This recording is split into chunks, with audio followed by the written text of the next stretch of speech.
Hey guys, Glenn here at Tailors. These days, there's a lot of conversation about low stage volume, no stage volume, guitars having a lot of their sound coming through in-ear monitors rather than amps mic'd up through wedges. And for good reason. You can travel light. A lot of sound issues on stage are alleviated with that kind of setup. And there's a lot of products that are really rising to the occasion to bring discerning ears a tone that sounds pleasing to them like they would get from an amp, but through amplifier simulation, cab simulation, and things of that nature. I myself have a large amplifier that oftentimes gets mic'd and put through a wedge, which is great for that rock and roll kind of feel, but it's not always the most practical situation for all of the gigs that I play. So I myself have been very intrigued in this idea of using amp sims, but of course, a lot of guitar players like myself who are used to playing gigs in that style with an amp behind you through wedges, fear that if you were to go the digital route and use in-ear monitors, that you kind of lose some of the exhilarating feeling of moving air on stage. And maybe moving air on stage is really a part of your sound, depending on what kind of amp you use, what kind of speakers in the amp that you use. So today, we're going to try out a Universal Audio Woodrow, which is their take on kind of a tweed in a box with various speaker options and various ways to dial in the amplifier. We're going to be sending a signal out direct and a signal to the back power amp section of the humble Boss Katana 50 in hopes that we can, A, see what it feels like to have a digital amp going through a small light combo amp like this in order to have some air moving, and what that sounds like compared to a direct signal that you might use to record or maybe even to send a signal to front of house. So I'm really excited to see what we come up with. First, I'll just give you the sound of the dry, completely dry Katana, and dry to the interface. Then we'll turn on the Woodrow, start from a pretty clean position, and I'm just going to tweak knobs from there and give you my honest reactions. Cool. All right. So this is a Suhr Classic T in Antique White. You'd be hard-pressed to find a better Tele-style guitar on the market today. And here is the dry sound.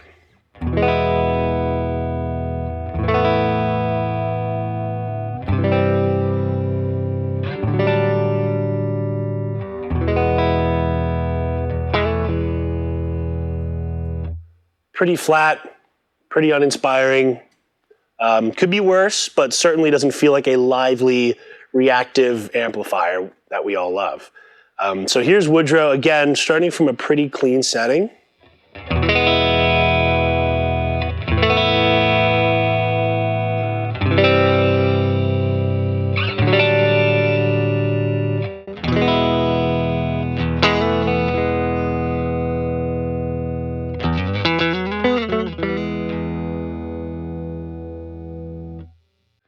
To me, that does have a lively, bright top end that you would expect from a vintage style amplifier like a Tweed or other amps of that ilk. I'm going to start turning up the input. Woodrow has different input levels for instrument and mic respectively, just like you would have different volumes and inputs for mic and instrument on a real Tweed amplifier. Just so we can kind of start edging into the territory of what a Tweed is truly good at, which is that kind of in-between breakup sound.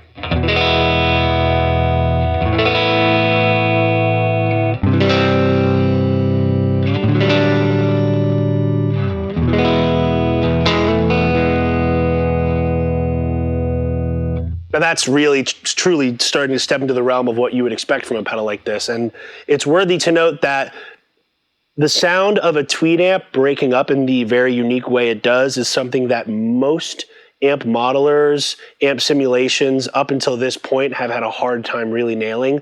A lot of pedals and a lot of devices like this are great at high gain. Sometimes they get the clean thing right, but that edge of breakup and in that specific Tweed kind of way is really hard to capture. And I think UA has really knocked it out of the park with this.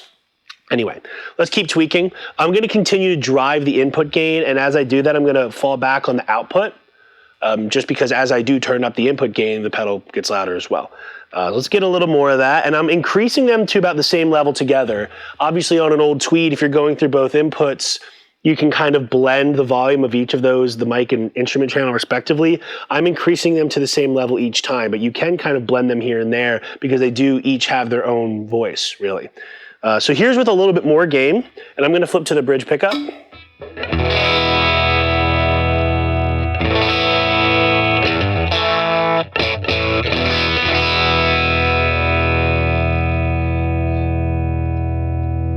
Back off some of the top end there.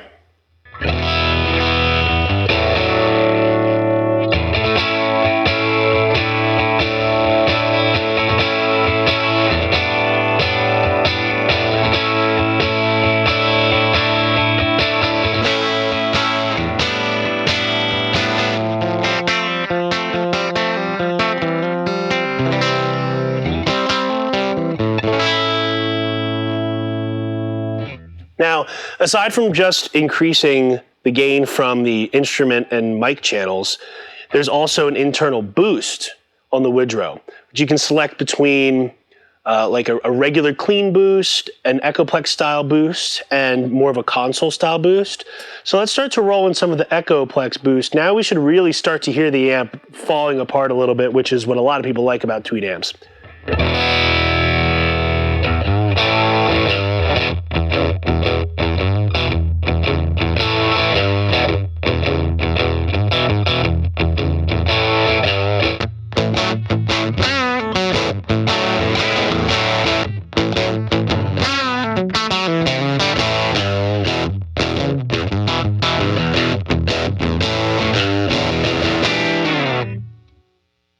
Now, if I roll down my volume knob a little bit,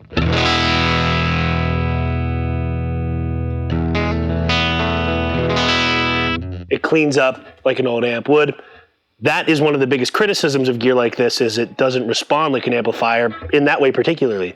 UA Woodrow and the other offerings that UA has in this ilk do that very well. So again, here's volume rolled off maybe halfway. It's a tone very similar to what we started out with, but with the roll of the volume knob. Then as we turn it up, a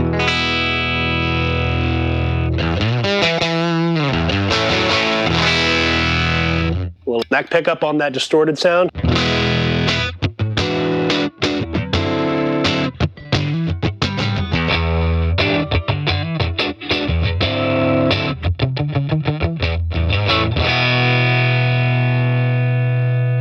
Now, you can change what speaker is being simulated in the Woodrow. There's 3 different kinds.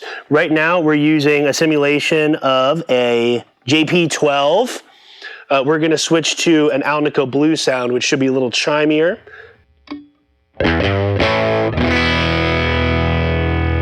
Has a little more guts in the mid-range. You can hear that right away. So I'm going to restore some of the brightness that I lost with that speaker choice with the tone knob. The boost and the instrument and mic input levels are the same way I had them previously.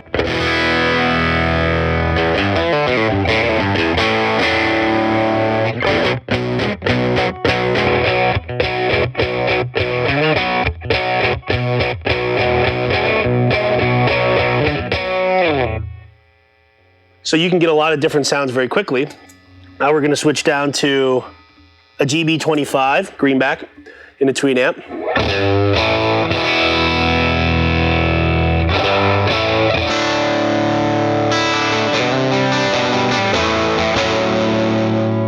Volume a little bit.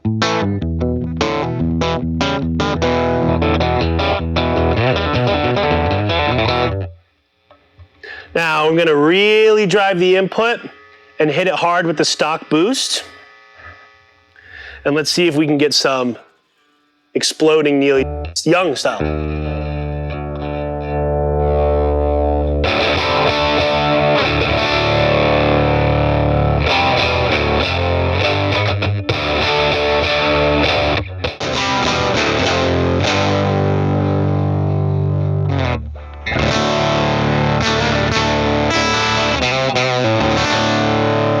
It does this cool thing where the input kind of sags and folds in on itself before the note starts to bloom, like an old tweed amp really would as you turn it up and get it to the point where it's kind of exploding. We can drive it even more than that. Here's everything dimed out. I'm gonna go back to the JP12 sound.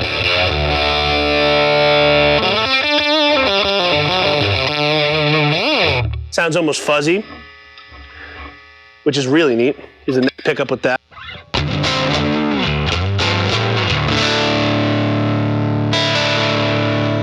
Pulling the volume knob down.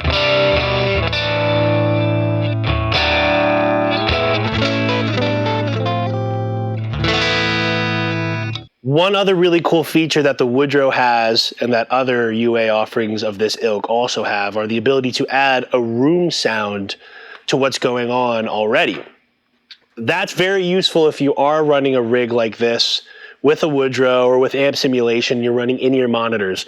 Sometimes the guitar tone, even if you've got it dialed in perfectly, just comes in a little bit too immediately. And that room sound can add some ambience in the vibe as if you're hearing a guitar tracked in a room. So here I have dialed in a nice crunch setting. I'm using the simulation of the Alnico Blue and pushing it a little bit with the stock boost. Okay, so here's without the room.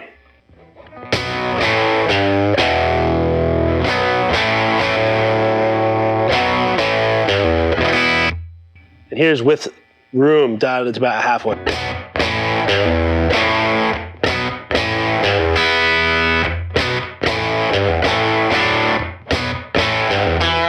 Here's a little more.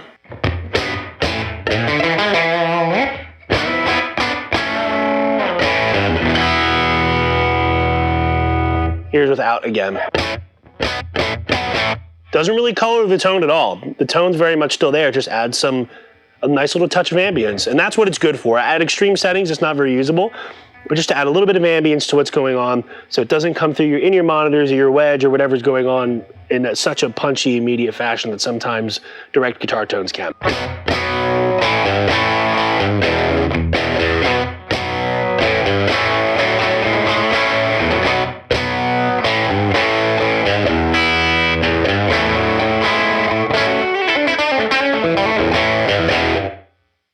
Okay, so closing thoughts.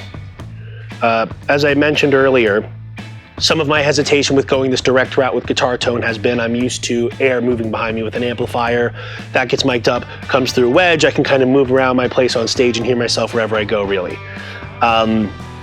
This has shown that even going through the power amp of something as humble as the Boss Katana, I feel like I'm playing a nice tube amplifier.